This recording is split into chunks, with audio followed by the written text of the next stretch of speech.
मित्रों नमस्कार, मैं हूं राकेश कुमार। आप देख रहे हैं मत अभिमत। मित्रों नमस्कार, मैं हूं राकेश कुमार। आप देख रहे हैं मत अभिमत। मित्रों, सरकार ने भूमिहीनों को घर बनाने के लिए जमीन देने की एक योजना बनाई और इस योजना का नाम है बसेरा 2।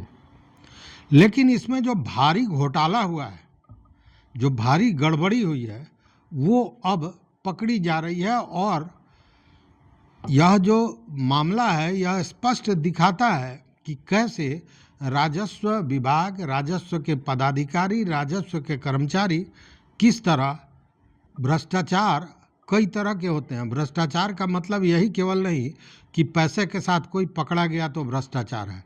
भ्रष्टाचार कई तरह के होते हैं और वही भ्रष्टाचार यहाँ सामने आ रहा है जो बड़ा घातक है। और आने वाले समय में कई राजस्व पदाधिकारी, कई राजस्व कर्मचारी पर होगी बड़ी कार्रवाई। अनुशासनिक कार्रवाई तो होगी ही, विभागीय कार्रवाई तो होगी ही, लेकिन साथ में उन पर FIR भी होगा, क्योंकि मामला कहीं ना कहीं समाज के जो अंतिम पायदान पर है, दलित, शोषित व्यक्ति, गरीब व्यक्ति, उससे जुड़ा हुआ ये मामला है। देखिए, ये जो शर्मनाक कृत्य हुआ है, इसमें राजस्व पदाधिकारी और कर्मचारी का हाथ स्पष्ट दिख रहा है।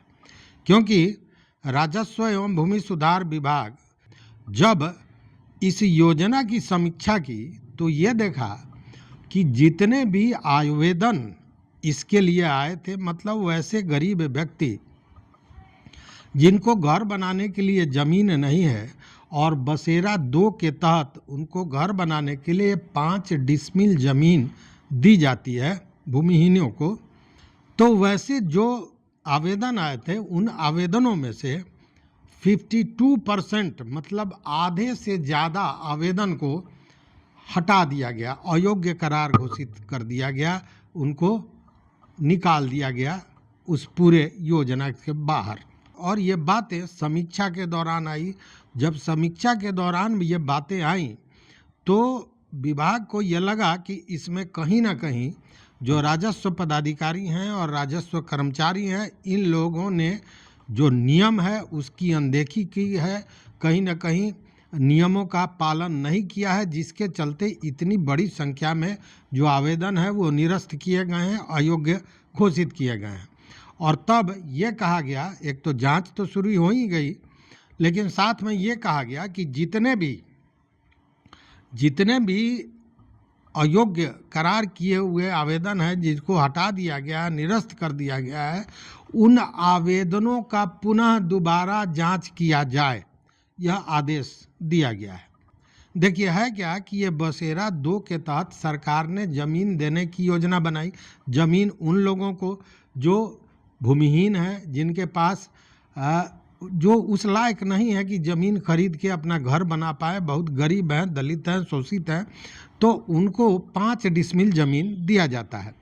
अब इसमें जो पात्र परिवार हैं वो इसके लाभुक होते हैं। लेकिन आपको बता दें कि अब तक 1,25,000 परिवारों का सर्वेक्षण किया गया था और इसमें 52%, मतलब 1,25,000 में से 52% ऐसे परिवार थे जिसको अयोग्य घोषित कर दिया गया, पूरी तरह हटा दिया गया, निरस्त कर दिया गया उनको।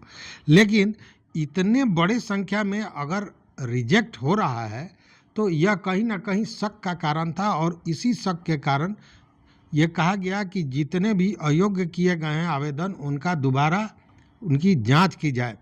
और जो सचिव है जय सिंह, उन्होंने VC किया था, वीडियो कॉन्फ्रेंसिंग के साथ समीक्षा की थी सारे अपर समाहर्ताओं के साथ, एडिशनल कलेक्टर के साथ, और वहीं पे ये चीज़ें सामने आई और उसके बाद इस तरह का निर्देश दिया गया।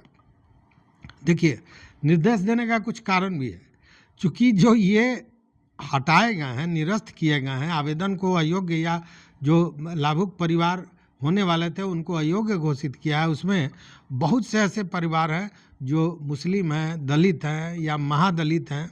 और ये जानी हुई बात है कि आर्थिक रूप से ये बहुत कमज़ोर हैं। मुसहर जाति के लोग खासकर बहुत ज़्यादा कमज़ोर, महादलित बहुत कमज़ोर, वो कहाँ से ज़मीन खरीद पाएंगे, कहाँ से घर बना पाएंगे। और वैसे परिवारों को जब अयोग्य घोषित किया गया, ये चीज़ें सामने आई, तब इस तरह का निर्देश दिया गया है। और जांच भी चल रही है। जांच में अगर पकड़े गए तो ये जानी हुई बात है कि जांच के बाद कार्रवाइयाँ होंगी, और इस कार्रवाइयाँ सीओ और राजस्व कर्मचारियों पर तो होना ही होना है, क्योंकि इन्होंने कहीं ना कहीं नियमों की अवहेलना की है, नियमों को नज़रअंदाज किया है। और जो खराब प्रदर्शन करने वाले लोग हैं उन पर तो सो कॉज पूछा ही गया है। साथ में आधा दर्जन से अधिक लोगों पर अनुशासनात्मक कार्रवाई भी की गई है। और जांच में अगर मामले सामने आते हैं तो यह जानी हुई बात है कि अनुशासनिक कार्रवाई भी होगी, विभागीय कार्रवाई होगी और एफआईआर होगा, ऐसा मन बनाया है विभाग ने। अब देखिए, इसके पीछे सरकार इतनी संजीदा क्यों है, इस बात को समझिए।